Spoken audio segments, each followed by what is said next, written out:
뉴스파이팅 여는 오늘의 아침 가장 핫한 뉴스부터 빠르고 확실하게 모든 뉴스를 커버하는 커버스토리 박상현 아나운서 어서 오세요. 네, 안녕하세요. 박상현입니다. 네, 오늘과 내일 우리의 만남은 여기까지. 저희 뭐 만나자마자 헤어져요?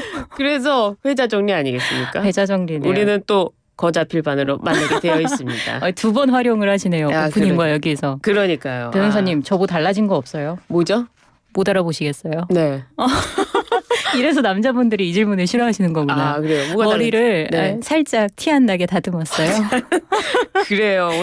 오늘 커버 스토리 마지막 두 번째니까 네. 이해해 드리겠습니다. 예, 감사합니다. 예, 그 777 감사제 읽어주세요. 그러니까요. 이거 말씀드리기 전에 그러니까 궁금하신 분들 YTN 라디오 유튜브 들어오시라는 차원에서 말씀을 드린 거고요.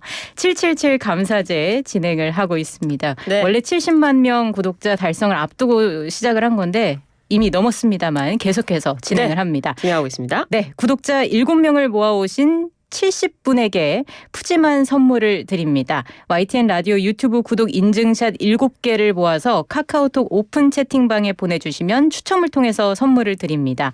김치냉장고, 한우 선물 세트, 스키 종일권, 건강기능식품, 커피 쿠폰 등 다양한 선물이 준비되어 있습니다. 인증샷 많이 모을수록 당첨 확률 높아지니까요. 많이 참여를 해주시면 좋겠습니다. 좋습니다. 오늘의 커버스토리 첫 번째 뉴스 들어가 보도록 하겠습니다. 네. 윤석열 대통령을 향한 내란죄 수사가 속도를 내는 가운데 윤석열 대통령이 강제 수사와 탄핵 심판에 대비하는 기류가 읽히고 있다고요? 그렇습니다. 김용현 전 국방부 장관은 구속되고 조지호 경찰청장과 김봉식 서울경찰청장은 긴급 체포되면서 이제 검경 공수처의 수사망은 윤 대통령을 향해 좁혀오는 모습입니다.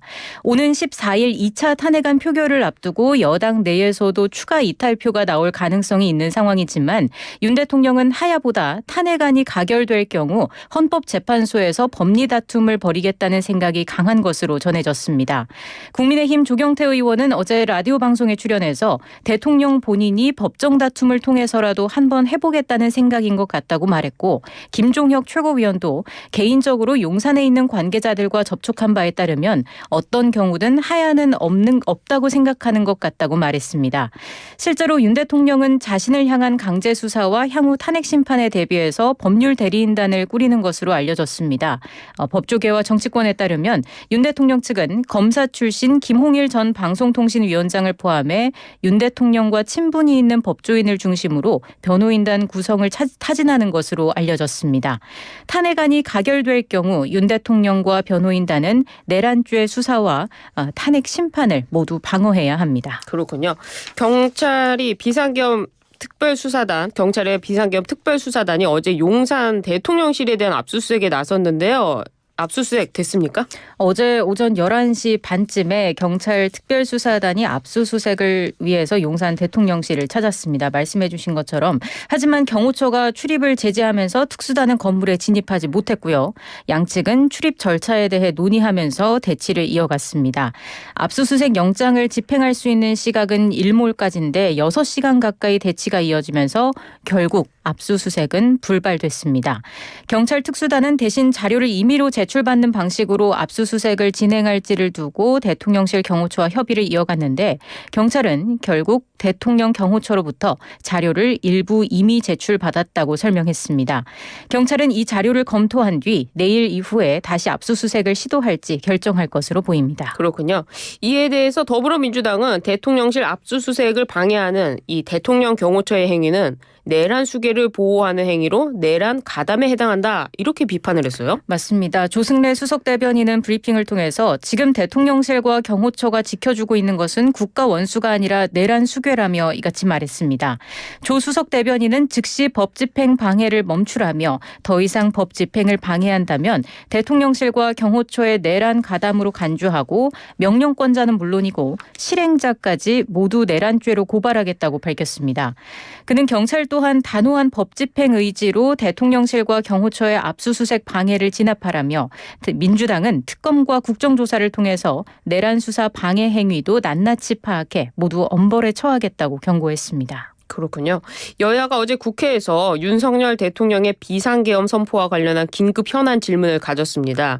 여기서 또 보니까요. 한덕수 국무총리를 비롯한 국무위원들이 국민을 향해 허리 숙여 사과했어요. 맞습니다. 한덕수 국무총리를 비롯한 국무위원들은 어제 12.3 비상계엄 사태 관련 긴급 현안 질문을 위해 소집된 국회 본회의에 출석했는데요.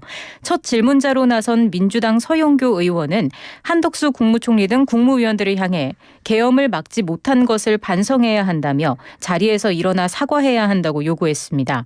서 의원은 우선 한 총리에 대해 총리라는 이름으로 윤석열을 감쌌다며 국민께 허리를 90도로 굽혀서 사죄하라고 요구했고요. 네. 한 총리는 필요하다면 그렇게 하겠다며 허리를 숙여 사죄했습니다. 그 후에도 서 의원은 한 총리를 향해 다른 국무위원들에게도 일어나 사과할 것을 제안하라고 요청했습니다.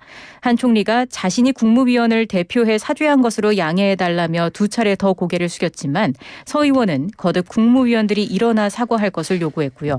이에 최성목 부총리 겸 기획재정부 장관, 이주호 부총리 겸 교육부 장관, 유인촌 문화체육부 장관, 박성재 법무부 장관 등 국회에 출석한 대부분의 국무위원은 자리에서 일어나 허리를 굽혀 사과했습니다. 서 의원이 국무위원들의 인사 이후에도 또 한 번 사과를 요구하자 인사 후에 착석했던 박성재 장관, 김영호 통일부 장관은 자리에서 또 한 번 일어나기도 했고요. 한 총리도 네 번째로 고개를 숙였습니다. 네. 반면 김문수 고용노동부 장관은 끝까지 자리에서 일어나지 않고 자리에 앉아 사과를 거부했습니다. 그렇군요. 행정안전부가 어제 비상계엄 선포 및 해제와 관련해서 대통령 비서실에 요청한 자료를 회신 받았다면서 그 내용을 공개했는데요. 어떤 내용이었습니까? 지난 3일 밤 비상계엄 선포 관련 국무회의가 대통령실 청사내 국무회의실에서 열렸던 관례와 달리 대통령실 내 대접견실에서 개최된 것으로 알려졌습니다. 접견실은 통상 대통령이 외부 인사를 만날 때 이용하는 장소로 알려져 있는데요. 장소도 구색을 갖추지 못했을 정도로 회의가 급박하게 준비됐음을 짐작하게 하는 대목입니다. 안건 심의도 빠르게 진행됐습니다. 네. 계엄 선포라는 안건을 심의하는데 5분이 걸렸습니다. 회의에 참석한 국무위원도 개의에 필요한 최소 정족수인 11명에 불과했습니다. 내용을 종합하면 예정에 없던 회의가 계엄 선포를 위해 급히 열리면서 국무위원 참석이 저조할 수밖에 없었고 개의 요건을 갖추자 계엄 선포와 관련해 심의 절차가 아주 빠르게 진행돼 단 5분 만에 마무리됐다 이런 추측이 가능한 상황입니다. 그래요. 대통령실은 다만 이 국무회의 참석자들의 발언 요지와 관련해서는 보유하고 있지 않다 이렇게 설명했어요. 그렇습니다. 행안부는 이와 관련해서 안건명만 있고 안건 자료는 없다 이렇게 부연했는데요. 당시 회의에서 어떤 발언이 오갔는지를 회의록 자료로는 확인할 수 없게 됐습니다. 비상계엄을 선포하기 위한 국무회의 시간, 장소, 참석자, 안건명, 제안 이유는 적시돼 있지만 정작 대통령을 비롯한 국무위원들의 회의 발언록을 보유하고 있지 않다는 것으로 부실 회의록이라는 지적이 나오고 있습니다. 비상계엄 선포와 관련해서 어떤 국무위원이 찬성을 했고 누가 반대를 표했는지 당시 분위기가 어땠는지 등은 결국 현재로서는 알 수 없는 상황입니다. 그렇게 됐군요. 이번에는 국민의힘 소식인데요.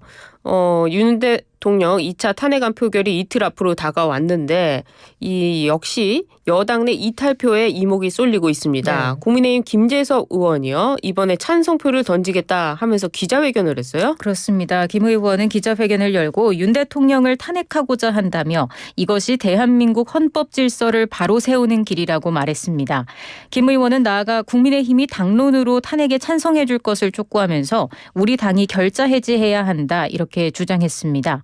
한편 지난 7일 표결 당시에는 김 의원 투표를 하지 않았는데요. 네. 이에 대해선 분노와 흥분 속에서 겨우 나흘 만에 이루어지는 탄핵을 확신할 수 없었다며 대통령에게 정리할 시간이 필요하다고 생각했다고 당시 표결 불참 이유를 설명했습니다. 예. 하지만 대통령은 하야를 거부하고 있다며 헌법적 공백을 초래하고 민심이 수용하지 않고 대통령의 선의에 기대야 하는 하야 주장은 더 이상 유효하지 않다.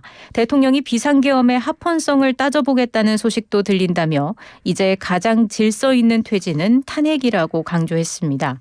김 의원이 공개적으로 탄핵 찬성 입장을 밝히면서 이제 국민의힘에서 현재까지 최소 5명의 이탈표가 발생하게 됐습니다.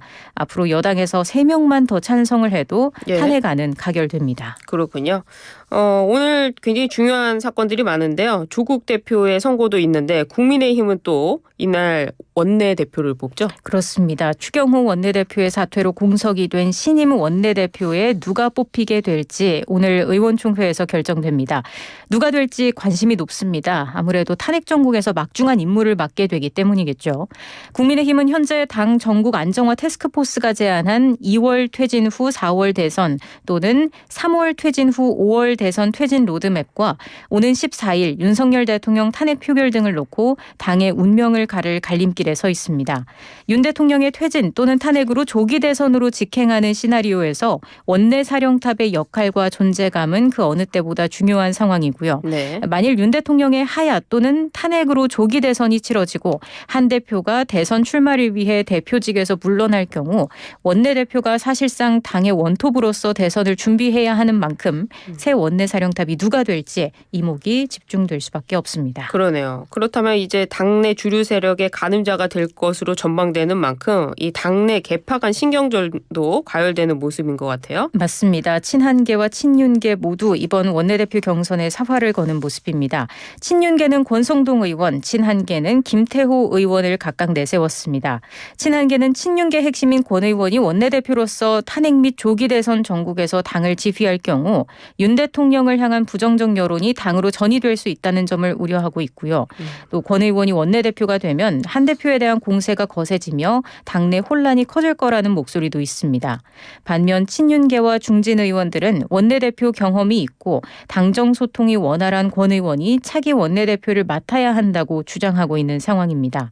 오늘 결과에 따라 당내 탄핵 표결 분위기가 또 한 번 출렁일지 아니면 오히려 지금처럼 분열되는 상황이 개선될 수 있을진 조금 더 지켜봐야 할 것으로 보입니다. 그렇군요. 오늘도 뉴스 커버 다 된 것 같습니다. 오늘의 커버 스토리 박상현 아나운서 수고하셨습니다. 감사합니다. 고맙습니다. 모든 인쇄 가능한